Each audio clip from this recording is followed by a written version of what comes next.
What's going on, everyone? Nick from Comic Culture here. Time for Nick at Night, my weekly comic book review show. Let's get into the books I read this week. Starting over in Marvel, we have a new #1 from the X titles. We have X Factor #1 from Mark Russell, and we have Bob Quinn on here as well.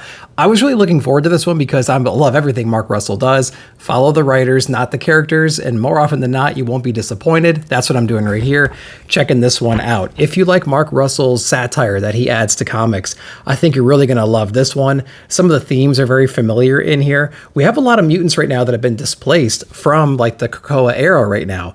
All these different social media companies are grabbing them up right now and building like their little X Factor, X Force, whatever kind of team you can think of.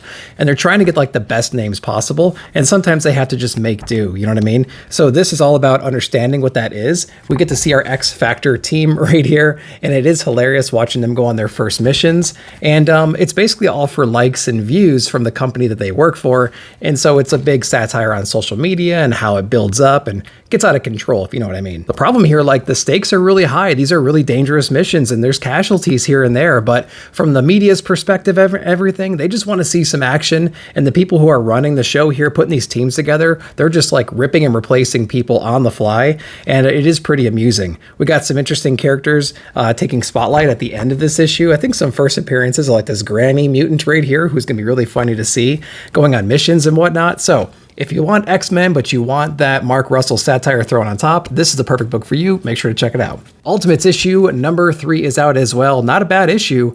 Continuing to build the ranks of the Ultimate team here. We're focusing on Banner and some of the experiments he's been doing with gamma radiation. Of course, we get this gigantic confidential letter in here as well, kind of showing us what kind of experiments he's been doing and what the aftermath of those experiments have been. Essentially, he's setting off a big gamma bomb near this remote island, and it's changed the inhabitants and all these different monsters and things like that. And they're going around right now trying to find the Hulk, essentially. And we do find a variant of the Hulk in here, and we get to unpack who that is and how they became that, and what happened to the other inhabitants of the island. We go through all that inside this issue. So pretty cool. We also get to see the state of Banner in here as well. I'm not going to spoil any of that for you. Great issue though. Let me know if you read it down below. Picked up that J. Scott Campbell cover of X-Men because why wouldn't you? This is issue #2. Pretty good issue. I actually enjoyed this issue more than issue #1. So the X-Men books are doing pretty good for right now.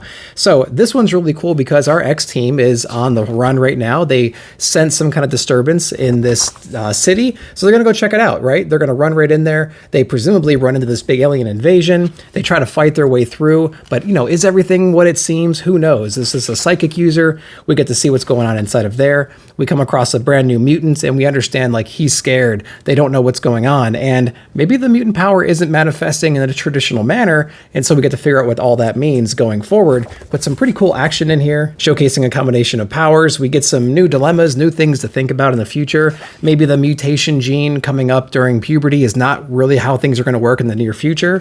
So we get to figure out what we're going to be doing about that and what other impacts that might have in the broader X-Men universe. So issue #2, I liked it better than issue #1. What'd you guys think? Going over to Image Comics, we have Geiger issue #5. Again, I said before, my haul video, still my favorite book in the Ghost Machine universe because I have all this knowledge and experiences from the first volume before Ghost Machine was even a thing, really, pulling over into here. So I just love Geiger as a character. This is the John Wick issue. This is the issue where if you mess with my dog, you get to see what happens in here. We have this mysterious electrified man that we've been dealing with and seeing here and there throughout the issues so far in this run. And we really get to see a showcase of his powers in here and what Geiger can possibly do against odds like this. Very, very smart man. He's like a scientist or a chemist or something like that. And he does some pretty cool things, trapping Geiger and our nuclear Nite as well. And we get to see kind of the tables turn throughout this issue. So very exciting. Art is really dynamic. A lot of close-up on faces, a lot of cool fight scenes. And at the end of the day, we get our pup back, right? So that's really cool. But yeah, really, really cool book. Also introducing some other characters in the Ghost Machine universe, hopefully at the end. And people are getting desperate right now. They want Geiger out of the picture. So who are we going to bring in next? We're going to find out in later issues. Geiger, great read. What'd you think?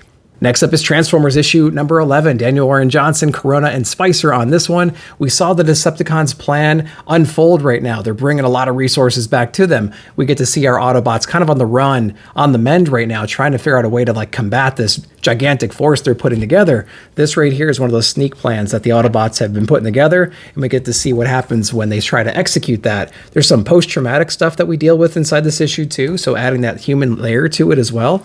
Lots of emotion in here, and just amazing artwork as always. So like the team is absolutely killing it from a visual perspective, keeping the narrative really interesting, always like evolving the different relationships between the Transformers and whatnot. So if you're a new reader, you're not too lost on like, okay, what does that person think of that person? It's all out in the open right here. Amazing paneling in here too, great artwork. So yeah, Corona's doing an amazing job on this book, and continues to be one of my favorite ones of the month. So Transformers number 11, let me know if you read it. Darcy Van Polgees, Ian Bertram, and Matt Hollingsworth on Precious Metal issue number 3. Classic issue number 3 when it comes to this kind of a limited series run. Lots of stuff happening inside of this one. I feel like a lot of the events that happen in this issue, we're not going to quite understand until later issues, just to give us that additional context we need to unpack all this. But it appears that Max, or Sarge, is starting to kind of see the veil a little bit and how he can manipulate it, how he can go back into that dream state and relive these memories. He's starting to unpack that as well. Some of the people we thought were friends are enemies. Some of our enemies are friends. All that stuff is going on in here as well.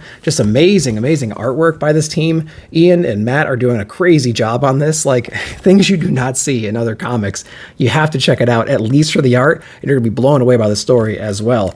Continues to be one of my favorite books of the month for sure. Precious Metal issue number 3. I can't wait to read the next couple of issues, give us some more context on this one, and then do a whole reread and a breakdown for you guys at some point. Look forward to that. I got Little Bird ready right now in case you want to read that one. But Precious Metal number 3, it's a must read. What'd you think?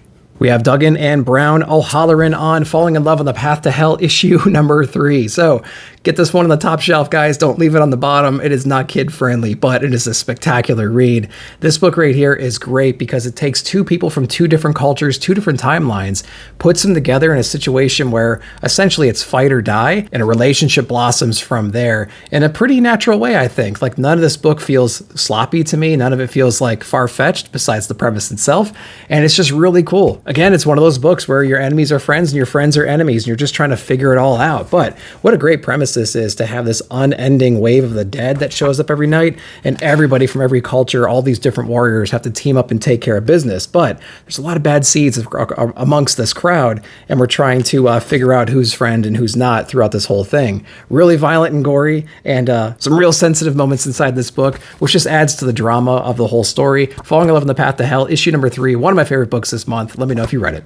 Guilt Frame, issue number 1 from Matt Kindt and Marjorie Kindt. This is a great, great book. If you're into the Matt Kindt's work, I think you're going to know what you're in for. The artwork that he does in here is spectacular. It's got that watercolory vibe to it. It's featuring some really unique characters in like a really weird situation. This one right here, there's an older woman who takes in this younger guy, and she's into antiques and whatnot. She comes across this set of like old chairs, and she has this hunch that they're worth a lot of money. She starts investigating them, and it leads into like this murder mystery thing overseas. So it's really, really interesting, and it's actually tied to real world events as well, and it breaks down some of that in the back. So if you're into Kindt's humor and art style and his storytelling, you're gonna love this book. It was definitely one of the sleeper hits of the week for me. Let me know if you read it down below. Continuing Dark Horse, we have Kill All Immortals, Zach Kaplan on this one, issue number 2. I didn't like issue 1 so much that I thought about not even reading issue number 2, but I read issue number 2 and it wasn't that bad, to be honest with you. We explore a little bit more about this immortal family, understanding their Viking or Norse mythology past and whatnot, like the different people in the family and how they could possibly have this immortality and how long they've been around and the different ways they've influenced culture and society over the years. Of course, our duo was almost taken out by the family in the previous issue, and we're trying to figure out like ways to combat that. Like, how do you kill a whole family full of immortal gods, essentially?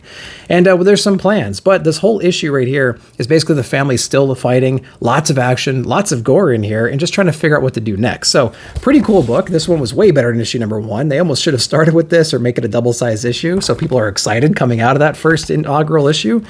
But we have issue number 2, and it wasn't that bad. Let me know if you guys read it, though, down below. Dynamite Comics and Joe Casey have been putting out a lot of older books, right? So we have Johnny Quest, issue number 1. I didn't have a whole lot of high hopes going into this, although I used to mess with Johnny Quest all the time when I was a kid. So all these memories started flooding back as I got into this. There is a free comic book day issue you can read before this one, which will give you context to where they are. But essentially the crew right now, they've been displaced through some means, right? And we get through that a little bit as we read this issue. So we have the usual characters here. They're on an island. They're actually back at their own base or whatnot, but it feels different. Something is off. It's been aged, things have been moved around, and they're trying to figure out like what is going on, who sent them there, and all this stuff. So while they're here, they actually are under attack by these drones and things like that, things that shouldn't be from their timeline. I'm not going to spoil exactly what happened to them or who's after them or the different character reveals, but there's a lot of great action scenes in here, and the characters feel real and true to what I remember when I was a kid. So major props to them. The art was really good as well. So Johnny Quest, from a book I didn't have a whole lot of expectations for, it turned into a book that I'm excited for month to month. Issue number 1 was great. Let me know if you read it.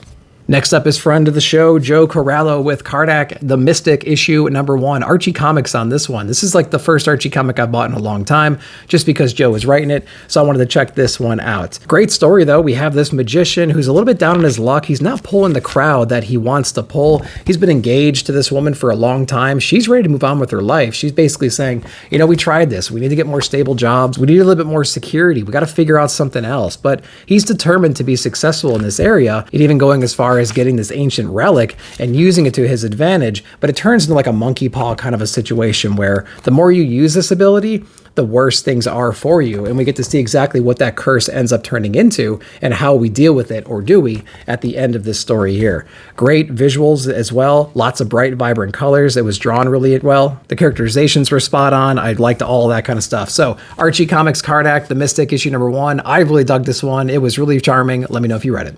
Junie Ba on Night Watcher, issue number 1, a TMNT spin-off book from IDW. Now, if I remember correctly, Night Watcher has been a character in the past, and it was one of our main 4 turtles. I haven't been paying attention to the IDW TMNT run, but my understanding is the world is vastly different from the Mirage days, or the early Mirage days, and this is kind of a spin-off of that in a way. So we have a mysterious character picking up the mantle of Night Watcher. We get to see who that is at the end of this book as well. And I mean, if you had 5 or 6 guesses, you could probably figure out who it would be, but it was still an interesting book to see what their position is in this new world. From what I understand, it is adjacent to the normal TMNT run right now, coming out of 150, even into Aaron's number 1. This is what's going on in the city right now, and the lengths that people have to go through to kind of survive or just help, you know, protect the innocent. Every few pages, there's this commentary from the public about who this new character is and the state of the world in general. So you get these 9 panels right here breaking down their perspective, and it's like of all ages, of all cultures, you know, so we get everyone's viewpoint inside of here, along with this narrative of like a typical night of Night Thrasher. So it was pretty interesting, I think. It was a book that I definitely didn't have any expectation for, but I'm interested to see where it goes. Let me know if you guys are long-term IDW readers for TMNT and what you think about this one right here. Let me know down below. All right, guys, that's all I read this week. I hope you enjoyed that. Let me know down below in the comments what you read and what your favorite books of the week were down there. While you're there, like, subscribe, share, hit the bell notification to be alerted whenever I put out new videos. Thank you again for watching. We'll see you in the comments.